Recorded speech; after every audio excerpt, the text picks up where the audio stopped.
So the last snare of Maya. Last snare of Maya means वो क्या ऐसी चीज़ है जो भक्ति में आने के बाद में भी भक्ति के एक्चुअल एक्सपीरियंसेस को ब्लॉक कर सकती है। दैट पर्टिकुलर थिंग इज़ वैष्णव अपराध।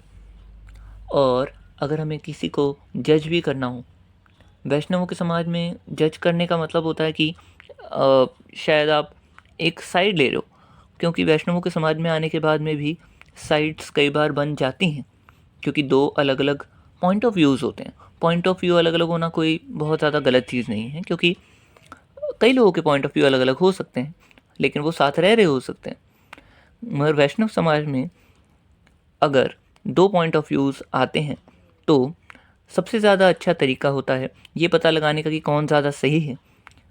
ये पता लगाने का तरीका होता है, पहला तो ये कि कौन कम वैष्णव अपराध कर रहा है या कौन कम गुरु अपराध कर रहा है।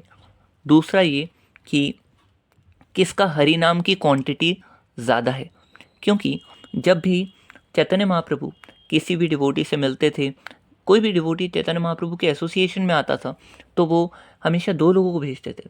पहला है नित्यानंद प्रभु, दूसरा है हरिदास ठाकुर।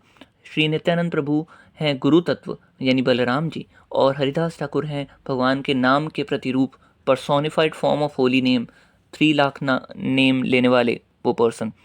तो जब भी कोई भगवान के पास आता है तो वो इन्हीं दोनों की मर्जी से आता है। भले वो जगाई मदाई हो जिनके पास हरिदास ठाकुर और नित्यानंद प्रभु को प्रीचिंग करने के लिए भेजा गया हो, भले वो दबीर खास और साकर मलिक हो जो कि बाद में जाके रूप गोस्वामी और सनातन गोस्वामी बने, कोई भी श्री चैतन्य महाप्रभु की मर्जी को पाता है तो फिर वो नित्यानंद प्रभु और हरिदास ठाकुर जी से होकर ही गुजरता है, यानी कि गुरु से और हरिनाम से ही वो चैतन्य महाप्रभु की या कृष्ण की मर्जी को पा पाता है।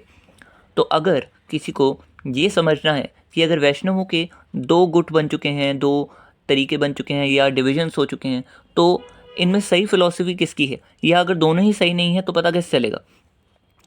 तो ये तरीका है कि क्या दोनों पार्टीज़ हरिनाम ले रही हैं और क्या दोनों पार्टीज़ का गुरु से अफेक्शन है या नहीं है, ये समझने का तरीका होता है।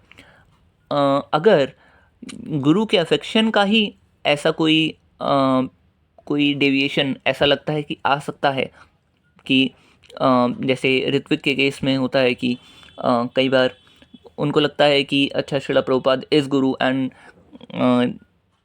He can be only Guru, and दूसरे सोसाइटी को लगता है, दूसरे पार्ट को लगता है इस्कॉन को कि know Srila Prabhupada is preeminent शिक्षा गुरु, वो शिक्षा गुरु हो सकते हैं मगर दीक्षा गुरु फिजिकल लिविंग होना चाहिए। ऐसी सिचुएशन में ये देख सकते हैं कि हरिनाम किसका ज़्यादा है। जिसके हरिनाम की क्वांटिटी ज़्यादा है, इसका मतलब चैतन्य महाप्रभु उस व्यक्ति को सपोर्ट कर रहे हैं, तभी वो ज़्यादा हरिनाम ले पा रहे हैं। ऐसा नहीं हो सकता कि ज़्यादा अपराध करते हुए कोई ज़्यादा हरिनाम ले पाए। सो हरिनाम नाम प्रभु हमें रिवील कर सकते हैं किसके हरिनाम की क्वांटिटी ज़्यादा है। तो अगर हम ऋत्विक से केस में देखें तो हरिनाम की क्वांटिटी किसकी ज़्यादा है, नॉर्मल जो इस्कॉन है उसके हरिनाम की क्वांटिटी ज़्यादा है एज़ कम्पेयर टू ऋत्विक्स। सिमिलरली HDG के केस में देखें, HDG उनका कृष्णा वेस्ट नाम का एक अलग काइंड ऑफ सोसाइटी खुल जाता है जो काइंड ऑफ इस्कॉन के थोड़े से रूट से अलग जाता हुआ दिखता है और कई बार 2 डिफरेंट गुट बन जाते हैं। ऐसी सिचुएशन में हरिनाम किसकी ज़्यादा है, जहाँ हरिनाम ज़्यादा है वो एक्चुअली फ़िलोसफिकली ज़्यादा करेक्ट है as compare to that person जो फ़िलोसफिकली कम करेक्ट है। लेकिन इन दोनों ही केस में हमें दोनों की निंदा नहीं करनी है, हमें फ़िलोसफी को, सही फ़िलोसफी को चूज़ करना है और देन आगे बढ़ना है।